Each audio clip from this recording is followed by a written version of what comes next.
こんにちは、ワインアットの鈴木です。今日はですね、もう画面に映ってるんですけれども、ヘスのここにね、ワイン製造にさせて、前回お話ししたヘスの現在のですね、オーナーにあたるティムさんに実はゲストで来ていただいていて、で今日インタビューをさせていただくというような回でございます。ナパバレーとね、日本の時差があるので、日本は朝で向こうは夕方というような感じなんですけれども、お互いですねちょっとこう緊張気味にスタートしております。そんなわけでこれからですねティムさんいろいろお話を聞いていこうというふうに思っております。So Timさん、please introduce yourself please for the first time for the Japanese audience. Well, thank you very much for having me. It's a pleasure to speak to you from the Napa Valley. My name is Timothy Passon. I'm the owner and CEO of the HESS Family Wine Estates, which is situated in Napa Valley. The winery was started by my father-in-law, Donald Hess, and it was started in the late 1970s. So we've been going almost about 40 years. And myself and my wife took over from Donald in 2012, so we've been running it since then. But in essence, we are a family-owned and operated business, and we have been so for over 40 years in Napa Valley.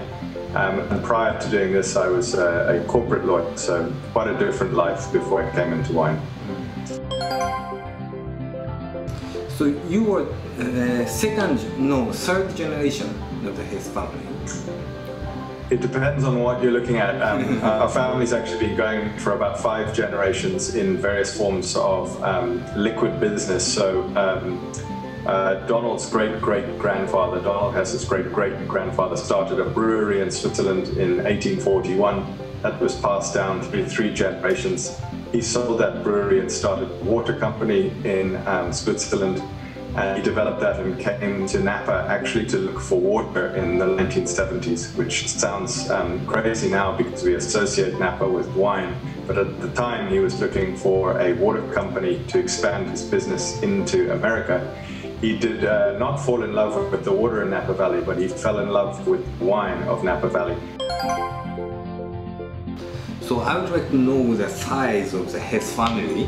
It fluctuates seasonally, but we have about 150 full-time employees, and that rises up to about 200 employees at peak season. So in size-wise, is it a normal or big company or small company in US?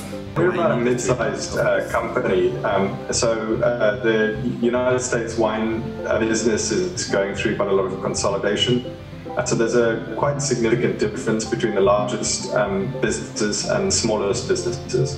So the top 5 businesses are significantly larger than people like ourselves. We're actually very small compared to them. And there's quite a lot of mid-sized wineries like ourselves that are typically owned by families and were started anywhere between 30 and 60 years ago.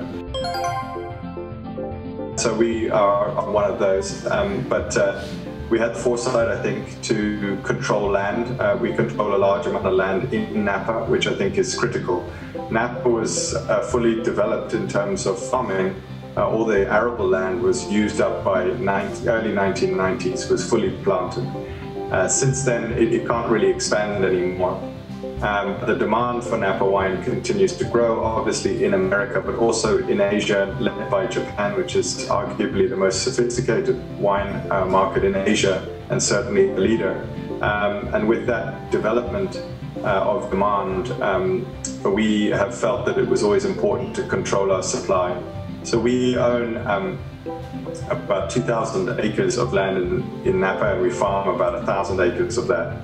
We're about the 5th or 6th biggest landowner in Napa, but we're probably about the 25th biggest winery in America.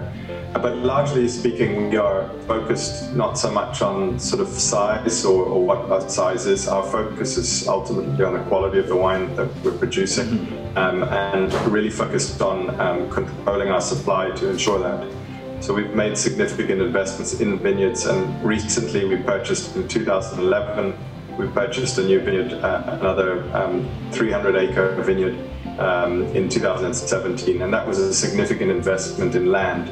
you will see that various people playing in the industry in America are investing in brands, different types of brands. We prefer to invest in land and to develop our existing brands, and then to also develop our own brands and not acquire brands. So the vineyard you purchased in 2011, is that located in Napa Valley or Ocean River elsewhere? Yes. Yeah, all of our land's located in Napa Valley. It might be easiest if I just share the screen quickly. This is where we started in Mount Vida, yes. And this is as you can see, it's the southwest of Napa Valley. And the reason we started here is that this is high in the mountains, and it's the coolest climate area in Napa, which my father-in-law was attracted to because he had a European palate. And so he preferred wines that were in the cooler areas with good tannic structure. So the first wines that we made and the most, the highest priced wines that we make are from this area in Napa. After about 15 years, we wanted to make wines that were very different, that were accessible to newer people or people who were just starting in Napa and maybe didn't want to purchase as expensive wines. And so we moved up to the northeast of Napa, which is over here. That's our Lomi vineyard. And we purchased the Lomi vineyard in the mid-1990s. And Iron Corral is the vineyard that we purchased in 2017. This area is much warmer. It's almost opposite to Mount Vida in terms of the style. So this is a much warmer area. The fruit ripens very fast. And so there's much less tannin structure, but it's also very enjoyable very early in the life cycle, has a lot of black fruit characteristics, and it lends itself towards Cabernet and also Petit Syrah. Down here in the cooler area, you get more tannic structure. It's a more serious wine. It's a wine that lays down for a long time. You can enjoy it now or in 20 years. But that's the diversity. In the very south is our Chardonnay vineyard, which is very close to the San Pablo Bay, which you can see where my cursor is. And that's important because every night we get a lot of marine influence, which makes it very, very cold. And again, that's what we liked about the Chardonnay there. It almost has a Chablis style, very light and lean. So those are our vineyards within Napa. We also have some sourcing from Russian River, which we do through long-term leases. But all of the family's investments in vineyards are in Napa Valley.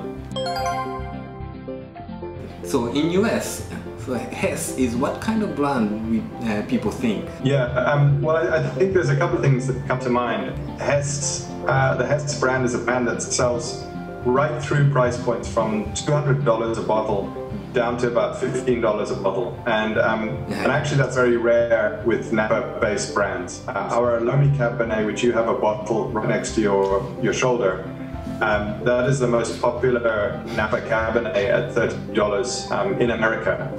So I think what I'm really proud about as our brand is that we've had an ability to build business and to build support right through the ladder. A lot of our competitors, when we think of our competitors at different price points, a lot of them focus just on that price point. So some people focus on $20 Cabernet, some people focus on $200 Cabernet. There's not many people in Napa who I think are able to sell through those price points. So I feel really good about that. It's something that we've worked hard to do.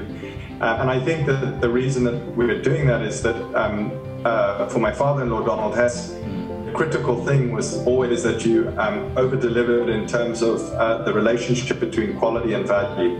He found it very important that when somebody opened the wine that they were really pleasantly surprised by the amount of quality that we delivered for that price point.